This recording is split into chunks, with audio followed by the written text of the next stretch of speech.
안녕하세요. 저는 결혼 1년 만에 이혼하게 된 여자입니다. 날이 좋아지니 확실히 기분도 상기되나 봅니다. 깨끗한 하늘을 보니까 근심 걱정이 싹 다 가벼워지네요.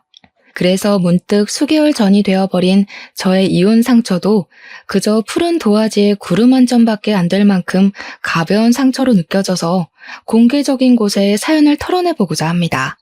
저는 30대 중반 늦은 나이까지 결혼을 안 하고 있었어요. 결혼에 관심이 없었습니다. 이대로 결혼할 상대가 안 생긴다면 죽을 때까지 안 해도 상관이 없었을 정도였죠. 그런데 저희 가족들의 입장은 아니었어요. 가족들은 가족이 있어야 얼마나 안정감 있는 삶을 살 수 있는지, 또 미래를 외롭지 않게 보낼 수 있는지 알기 때문에 매번 제게 결혼을 부추겼습니다. 부모님의 그런 마음은 이해가 되었어요. 부모님은 아마 외동인 제가 먼 훗날 혼자 남겨질 게 걱정이 되셔서 그랬을 겁니다. 저도 그게 겁은 날 것 같지만 그렇다고 오지도 않은 날을 위해 원치 않는 삶을 준비하고 싶진 않았어요. 그만큼 아직 제가 마음의 준비가 안 되었다는 뜻이었겠죠. 그렇게 시간만 보냈다 보니까 저도 어느새 40살을 바라보는 나이가 되어갔고, 그럴수록 아빠가 유독 조급해했어요. 아빠가 제 걱정으로 잠 못 이루는 날이 많은 줄 몰랐는데 엄마가 한날 아빠 몰래 아빠가 제 걱정 많이 하고 있다고 말을 해주더라고요. 근데 그게 별다른 실행력으로 연결이 될 줄은 몰랐습니다. 어느 날 아빠가 갑자기 소개팅을 잡아왔더라고요. 다짜고짜 저더러 몇 날 몇 시 소개팅 잡아놨으니까 나가보라는 거 아니겠어요? 내 나이에 무슨 소개팅이야. 그런 건 더 젊고 어리거나 스펙이 좋은 여자들이나 해야지. 나는 나이도 많은데 그냥 평범한 월급쟁이잖아. 바로 차일걸? 일단 만나보고 생각하라니까. 그쪽에서 네가 무슨 일 하는지 몇 살인지 그런 기본 정보는 다 알고 있어. 언제까지 이렇게 애처럼 살 거야? 엄마 아빠가 평생 너랑 같이 살 줄 알아? 이미 잡은 소개팅이라고 하니 별 수 없었습니다. 아빠가 저의 비혼을 스트레스로 느낄 만큼 걱정하고 있다 하니까 소개팅이라도 나가는 수밖에 없었죠.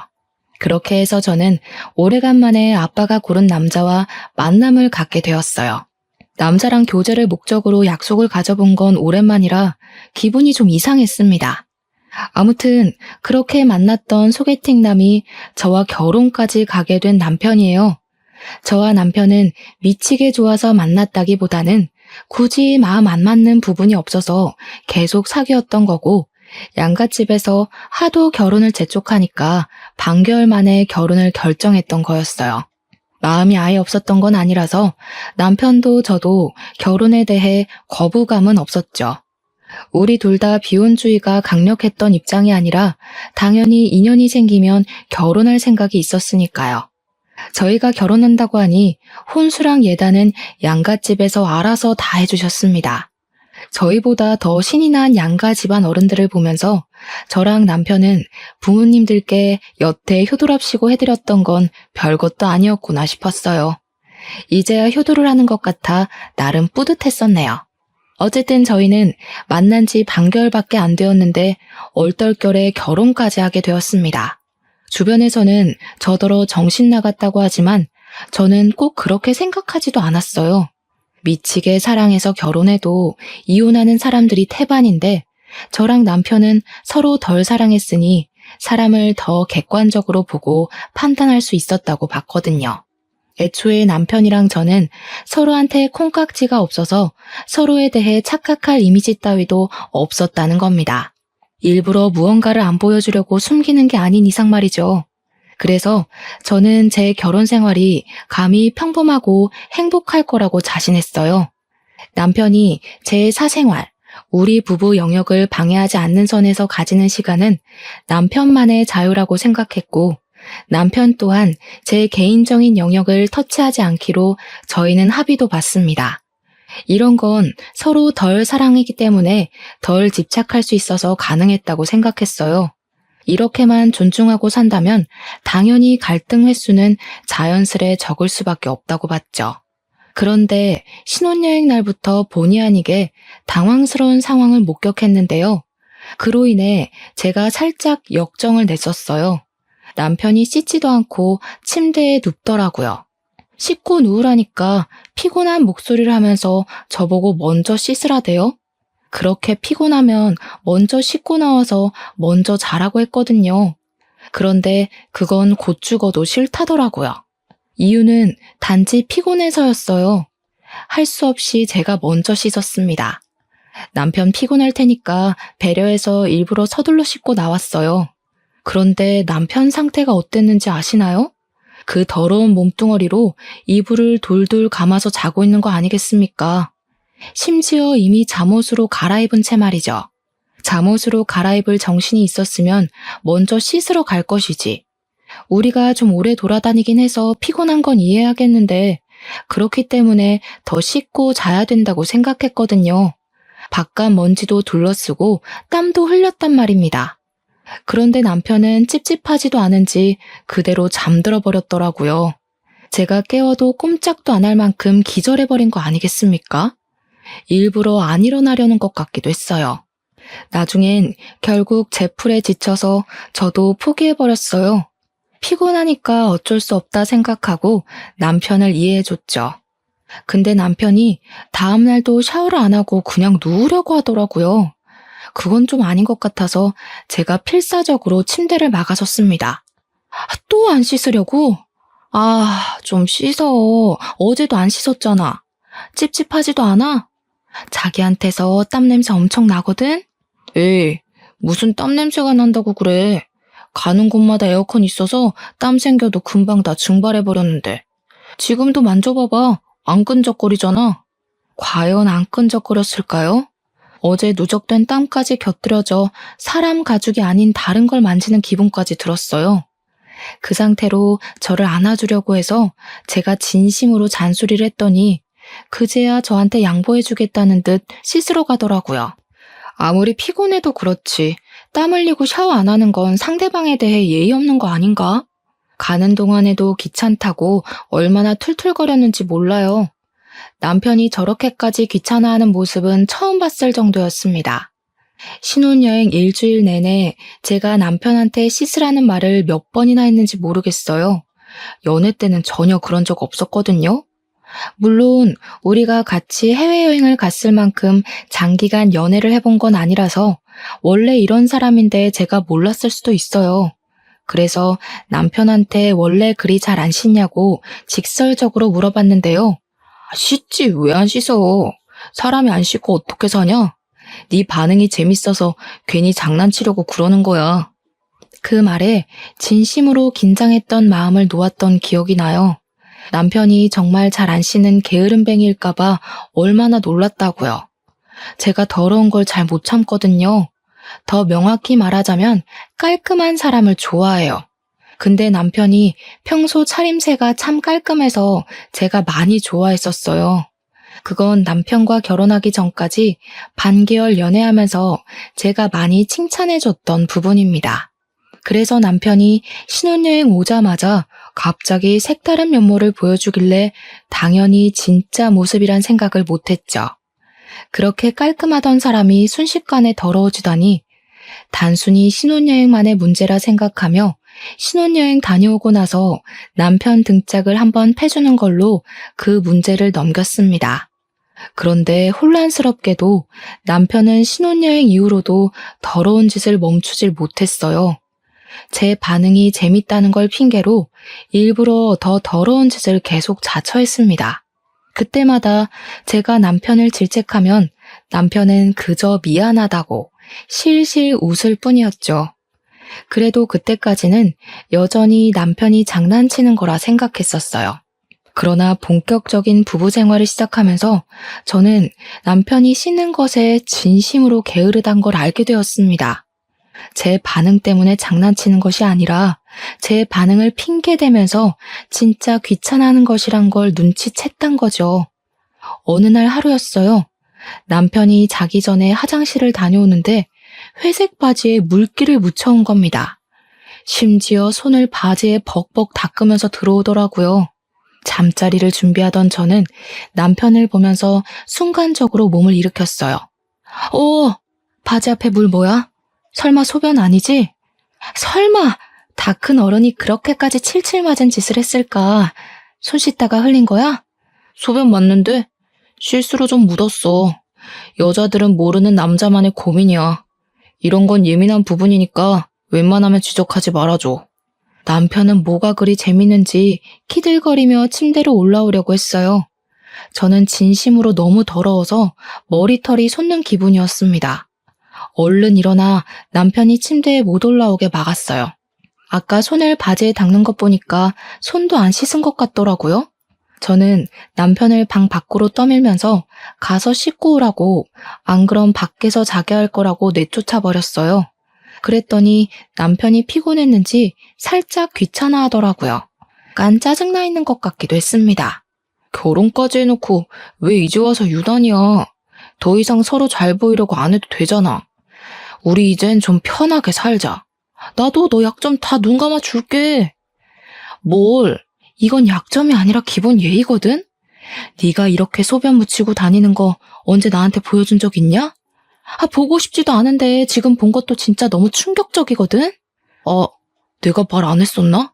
나 손 안 씻고 네 손 잡은 적은 많은데 어쩐지 좋다고 잘만 잡길래 그런 거 거부감 없는 줄 알았네.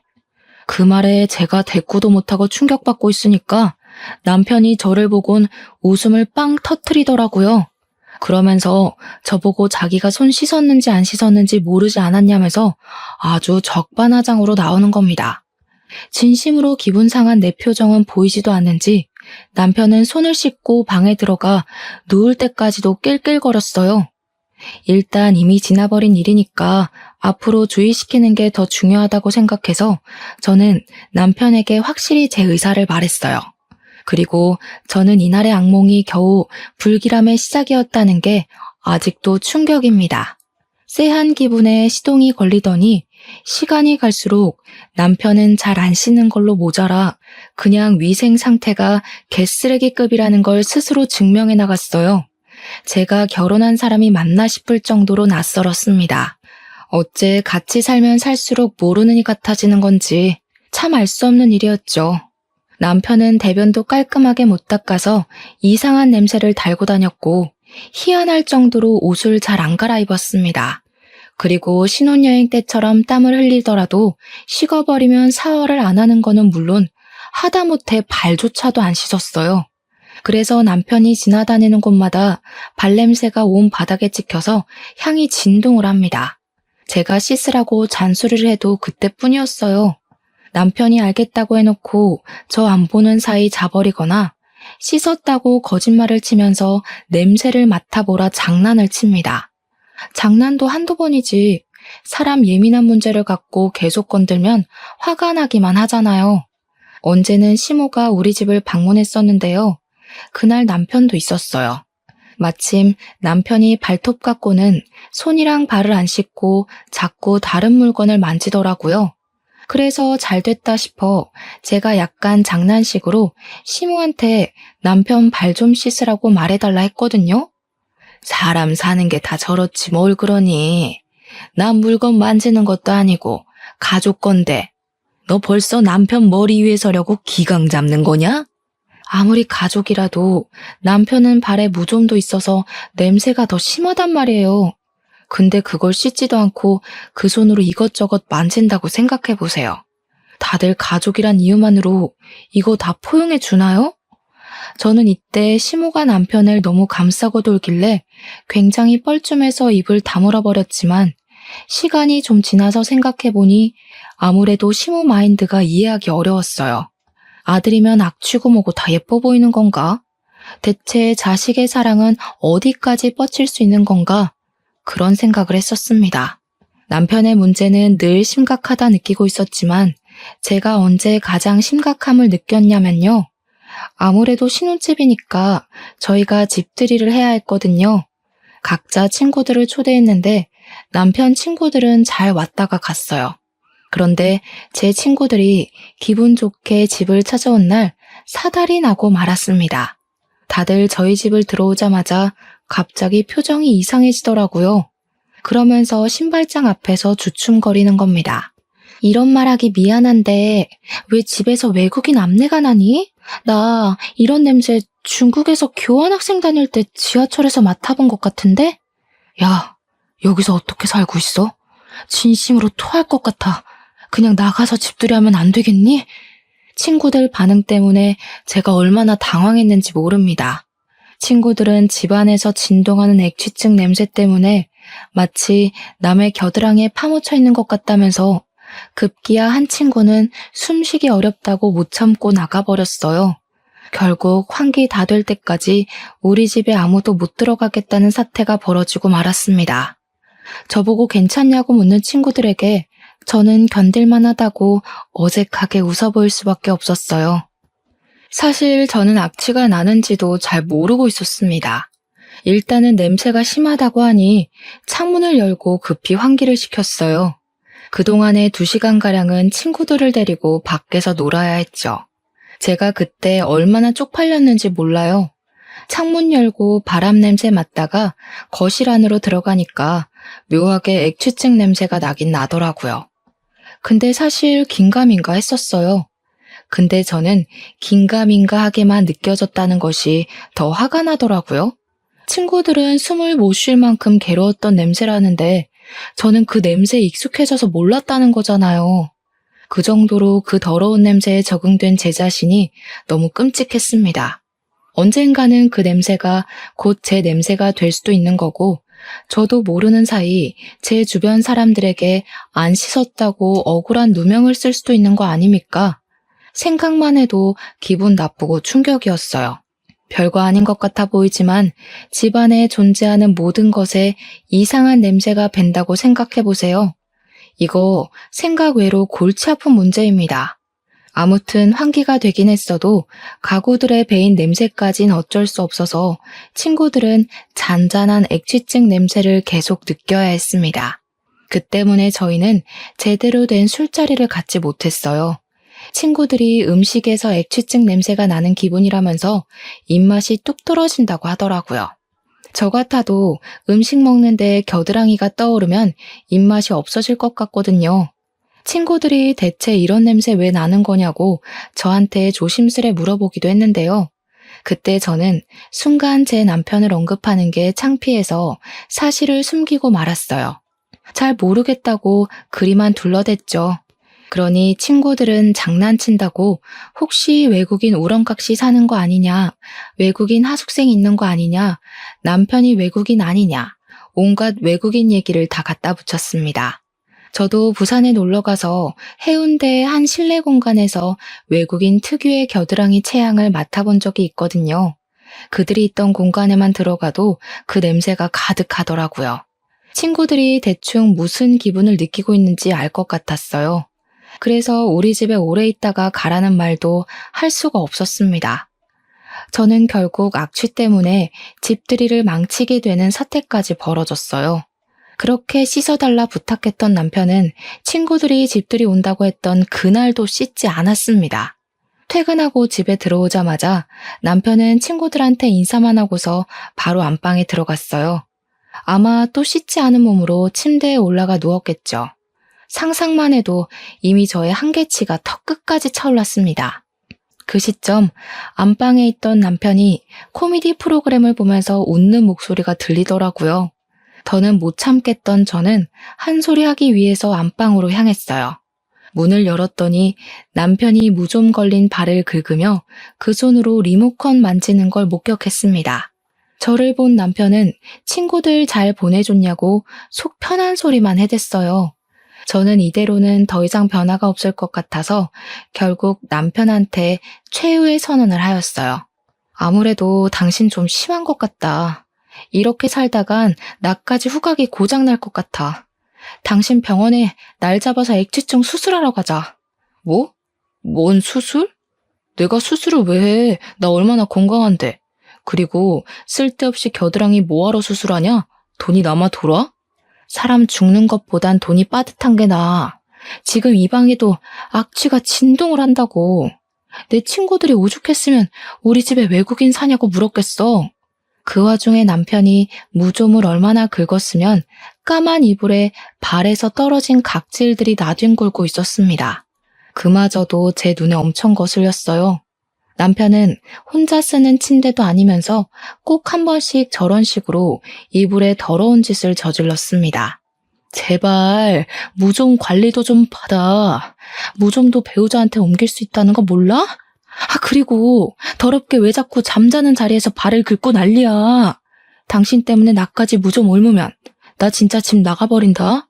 제가 악에 받쳐서 소리치자 남편은 그제야 자기 발 각질 때문에 그러냐면서 이불 위에 있는 이물질을 탈탈 털어서 바닥으로 죄다 떨어뜨렸습니다.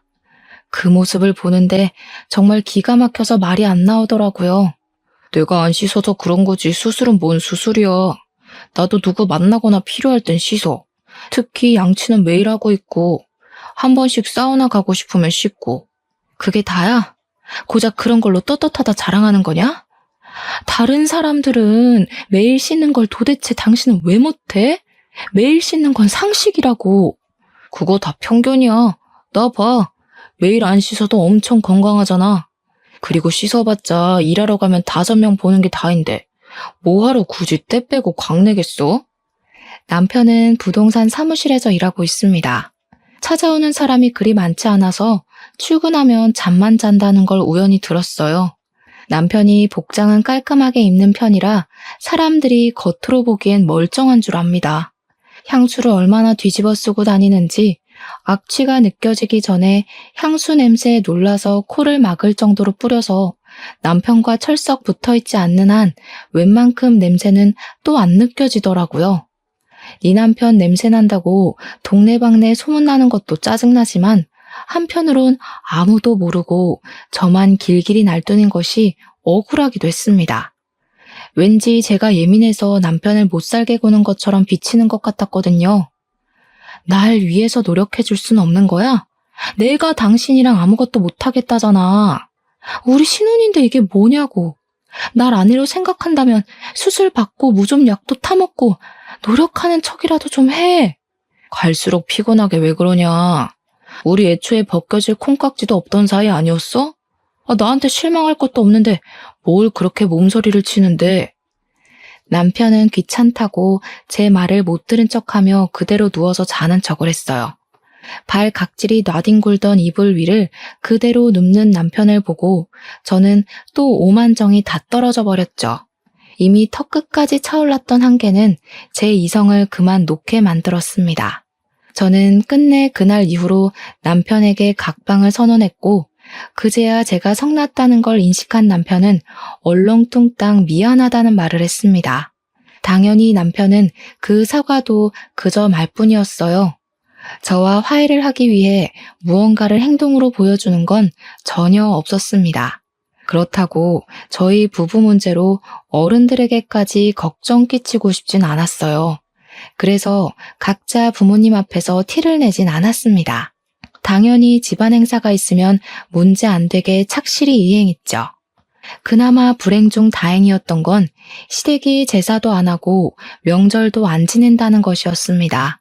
두 분은 결혼하기 전에도 말씀하셨던 건데 명절 때마다 여행을 간다고 했었어요. 그래서 우리더러 친정을 가든지 여행을 가든지 알아서 하래서 그건 얼마나 좋았는지 몰라요. 결혼한 친구들도 저보고 유일하게 결혼 잘했다고 말해주는 부분이 바로 이 부분이었습니다. 그래도 남편이 친정에 가서는 우리 엄마가 시키는 대로 손도 씻고 나름 멀쩡한 사람인 척 하더라고요. 근데 그걸 보니 문득 나랑 연애할 때도 내가 보는 곳에서만 저런 식으로 멀쩡한 사람인 척 했겠구나 싶은 겁니다. 그 순간 잠깐 다스리고 있던 감정이 울컥 올라올 뻔했습니다. 뭔가 속아서 결혼한 기분이라고 해야 하나요? 신중하지 못해서 어른들 등살에 밀려 바로 결혼을 선택해버린 제 실수도 문제였지만 남편이 솔직하게만 말해줬어도 여기까지 오는 일은 없었을 텐데. 아무리 생각해도 화가 났어요. 친정에 있는 동안 내내 이걸 부모님한테 일러바쳐서 합가를 해야 하나 심하게 고민했습니다. 그러나 결국엔 또 고민뿐이었죠. 그렇게 무려 5개월이 더 지났고 저랑 남편은 그때까지도 각방을 쓰고 있었습니다. 중간중간 남편이 몇 번 화해 시도를 했었거든요. 그런데 그때마다 제가 의견을 굽히지 않고 수술하라 했더니 남편이 끝까지 수술은 하기 싫다고 하더라고요. 자기는 그 정도로 심각한 사람이 아니래요. 안 씻어서 그렇지 씻으면 없어질 냄새라나 뭐라나. 그래서 그럼 매일 씻으라고 하면 그건 또 뭐라고 변명하는 줄 아십니까? 지키지 못할 약속을 해버리면 나중에 제가 더 크게 실망할까봐 감히 약속을 못하겠다고 하는 거 아니겠습니까? 말만 미안하다 할 거면 왜 자꾸 저한테 말을 거는지 모르겠어요. 저는 남편의 반복적이고 똑같은 패턴의 사과를 더 이상 들어주지 않기로 했습니다. 그러니 제 태도에 기분 상한 남편이 우리 사이의 갈등을 끝내 시모한테 일러바쳤나 보더라고요. 아니나 다를까. 시모가 직접 우리 집까지 행차하신 거 아니겠어요? 생긴 건 길바닥에 떨어진 음식도 주워 먹게 생긴 것이 어지간히 깔끔 떠는 편인가 보구나. 우리 아들이 뭐가 더럽다고 수술까지 하라 그랬니? 어머님 들으셨어요? 어디서 어디까지 들으셨는지 모르겠는데 일단 남편이 위생 개념이 너무 없는 것 같더라고요. 그중에서 겨드랑이 냄새는 원래 그런 건지 갈수록 더 심해지는 것 같길래 수술 좀 권유해 본 거예요. 사람이 사람 냄새 달고 다니는 게 병자 취급당해야 될 정도인 줄은 몰랐네. 너는 냄새 안 날 줄 아니? 에휴, 남편이 바깥 일하고 오면 고생했다고 밥상이나 맛있게 차려줄 것이지. 어디 냄새 난다고 구박을 해. 그게 고생의 흔적이라는 거 몰라? 어머님, 요즘 부동산에 사람 없어서 직원 급여 주기도 빠듯한 거 말 못 들으셨어요? 남편 출근하면 잠만 퍼질러 자고 온대요. 그리고 바깥일은 저도 한다고요. 적어도 같이 사는 사람에 대한 예의는 지켜야 저도 남편을 존중해줄 마음이 생기죠. 이대로면 저희 아이도 못 가진다고요. 내가 살다 냄새나서 애 못 가질 수도 있다는 얘기는 처음 들어본다. 괜히 네 몸 어디 문제 있는 걸 내 아들 핑계 대면서 슬금슬금 밑밥 가는 거 아니니? 대화의 전개가 왜 이렇게 연결됐는지 잘 모르겠지만 시모는 뜬금없이 제 불임을 의심했습니다. 어떻게 결혼한 지 1년이 다 되었는데 아이 소식이 없냐고 저를 타박하기 시작했죠. 그런 시모를 보니까 뭐든 그냥 제 문제로 만들려고 하는 못된 신부가 보였어요. 그래서 솔직하게 말씀드렸어요. 자기 아들 문제는 자꾸 회피하시는 것 같길래 그 이유를 언급하면서요. 남편이 더러워서 각방 쓴 지 오래됐어요. 남편 옆에만 누우면 저절로 구역질이 나오려고 해서 도저히 한 입을 못 덮겠더라고요. 그런 사람이랑 아이를 어떻게 만들어요?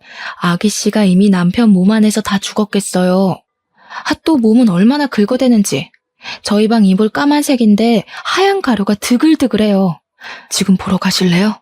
제가 시모를 앞장서 안방으로 가려고 하니까 시모가 짜증이 났는지 표정 썩히면서 저더러 건방이 하늘을 찌른다며 다짜고짜 뺨을 때렸습니다.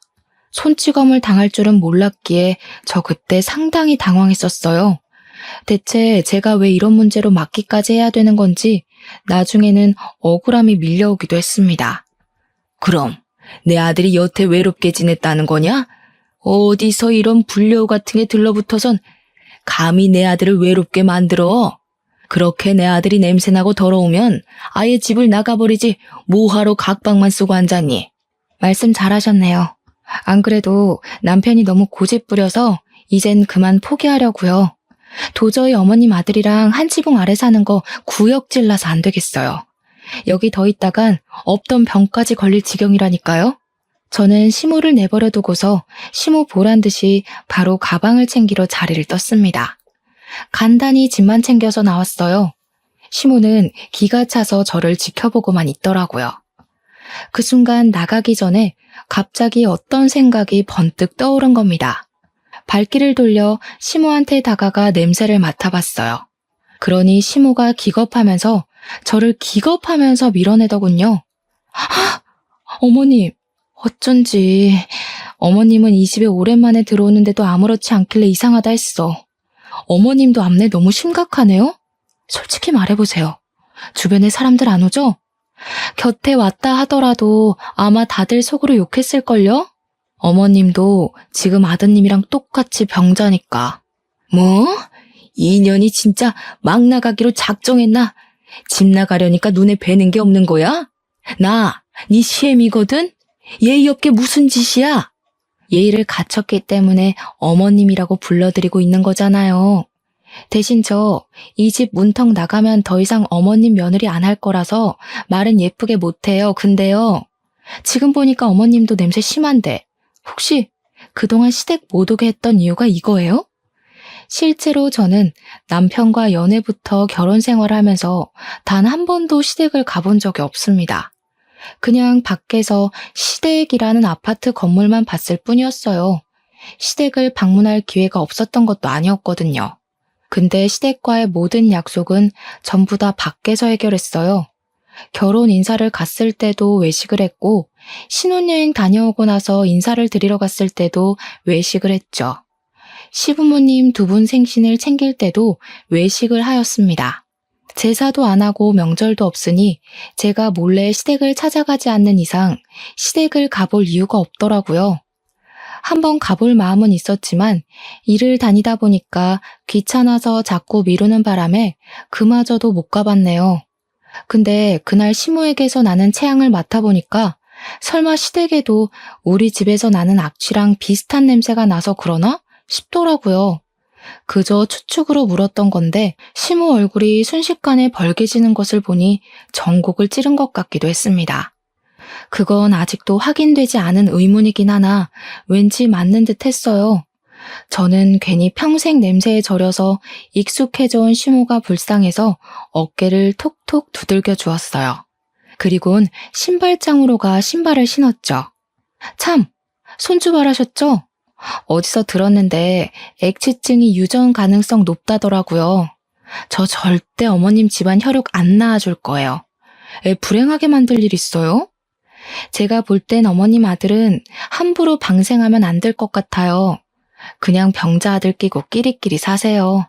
괜히 남의 집 딸내미 건강 망쳐서 원망사지 마시고요. 저의 마지막 인사말에 시모는 더 이상 참지 못하고 제게 달려왔는데요. 저 얼른 현관을 빠져나와 문을 닫아버렸습니다. 계단을 뛰어내려와 버렸죠.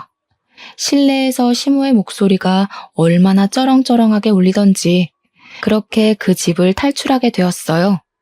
원래는 그날 이혼을 할 생각은 아니었거든요. 남편이랑 언제 진지하게 이혼 얘기를 해볼까 날짜를 정하고 있었을 뿐이었어요.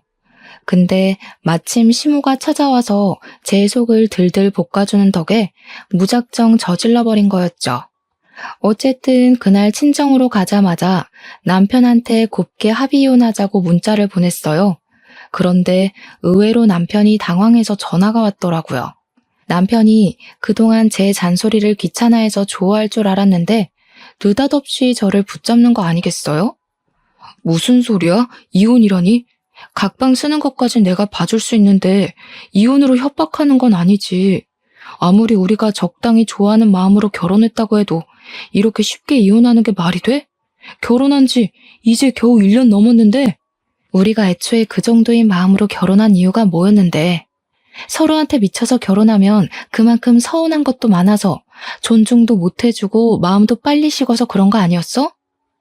나도 당신이랑 살면서 이딴 이유로 이혼하게 될 줄은 몰랐다. 그러게 적당히 했어야지. 네 멋대로 하고 살 거면 결혼을 왜 했니? 이미 너네 엄마랑은 말 끝냈으니까 거기랑 얘기해. 야, 일단 만나서 얘기해. 우리 엄마가 쓸데없는 소리 했지?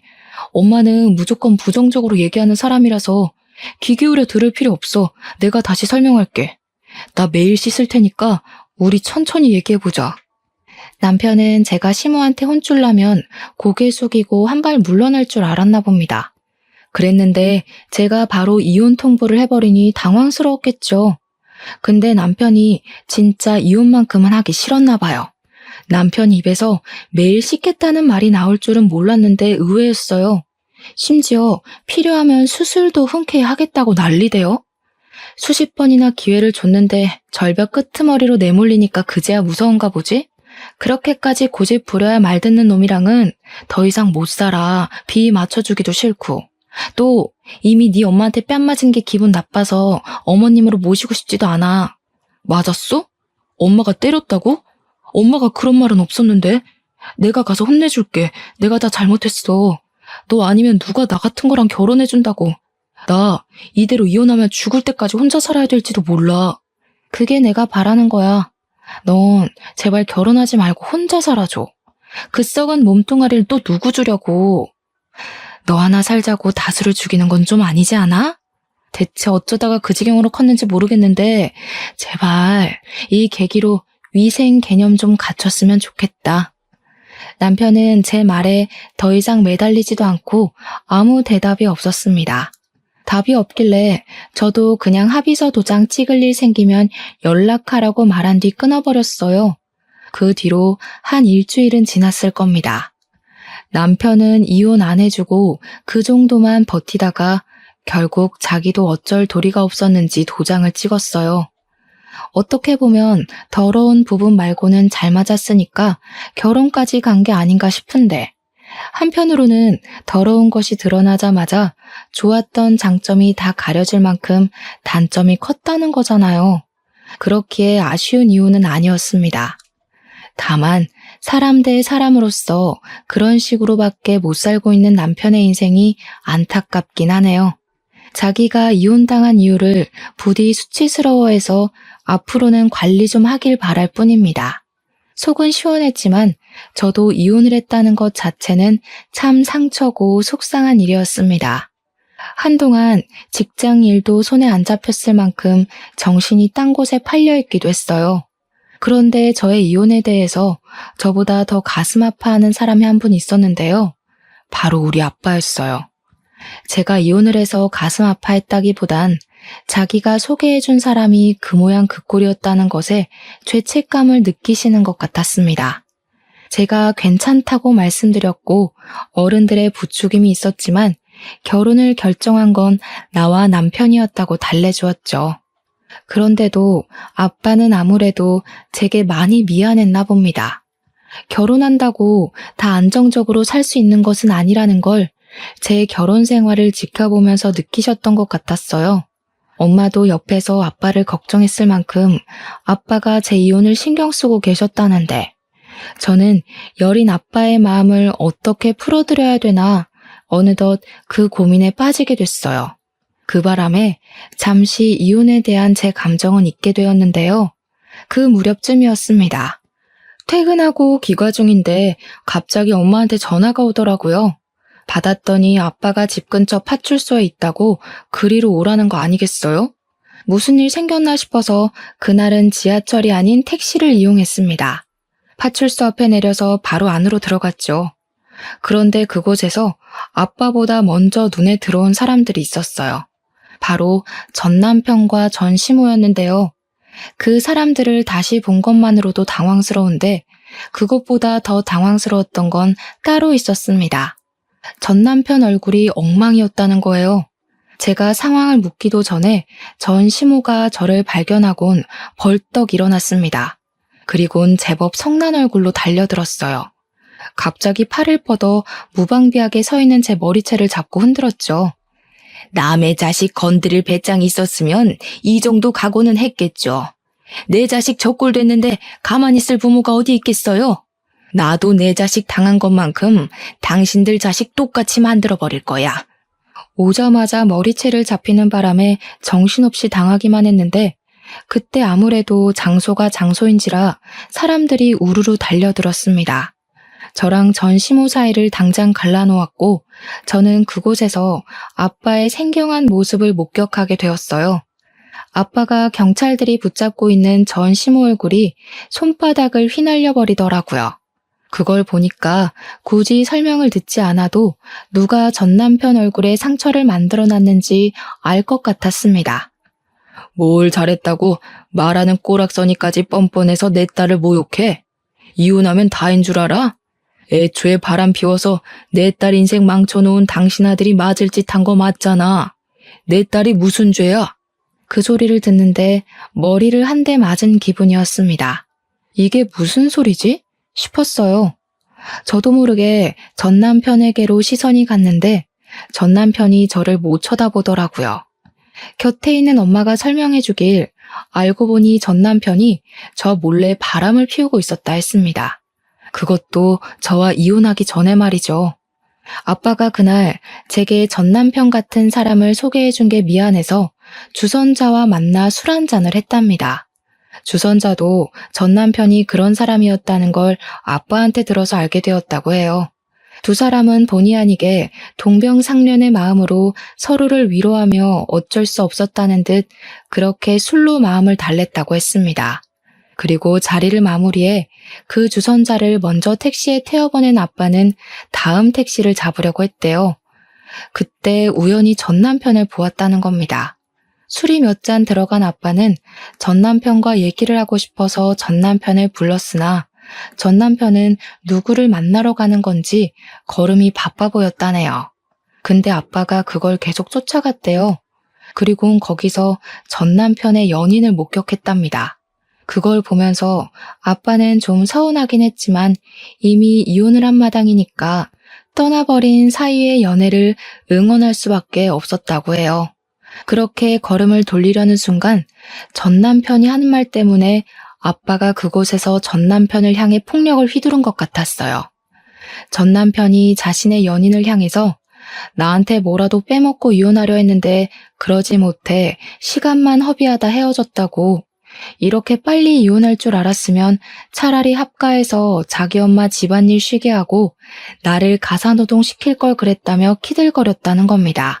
그 얘기를 듣는데 전 남편의 더러운 습관을 조금이나마 안쓰러워했던 제 자신이 후회스럽더라고요. 저는 바로 전 남편한테 가서 풀스윙으로 가방을 휘둘렀어요. 귀싸대기를 제대로 맞은 전 남편은 그대로 의자에서 나가 떨어졌습니다. 나도 너처럼 더러운 새끼랑 사느라 손해만 봤는데 돈도 못 받고 이혼해서 억울하더라. 야, 고맙다. 가는 길 아쉽질 말라고 이렇게 위자료까지 챙겨주려고 하네. 덕분에 소송할 게 아주 쏠쏠해졌어. 그날로 저는 상간녀 소송을 준비하게 되었습니다. 그쪽에서 아빠를 폭행죄로 고소할 거라길래 저도 시모를 폭행죄로 고소하겠다고 했더니 전 남편이 결국 아빠의 폭행 문제는 합의를 해줬어요. 이혼으로 끝인 줄로만 알았던 관계가 드디어 끝난 거라고 봐야 했어요. 만약 아빠가 알아내주지 못했다면 저는 전 남편에게 영원히 바보 전처로 기억되었을 거예요. 아빠는 저의 구세주입니다. 제가 지금도 그렇게 말해주고 있어요. 더러운 전쟁 같았던 제 사연 읽으면서 눈살 찌푸리진 않으셨는지요? 다른 무거운 고민과 달리 별 시덥지 않은 고민처럼 들렸을지 모르겠지만 제겐 일상생활이 송두리째 흔들렸을 만큼 괴로운 하루들이었습니다. 지금은 벗어나서 그저 평범한 삶이 감사하기만 하죠. 그러니 별것 아닌 것처럼 보이는 제 사연에도 응원 한마디씩 해주시면 감사하겠습니다. 들어주셔서 고마워요. 좋은 하루 보내세요.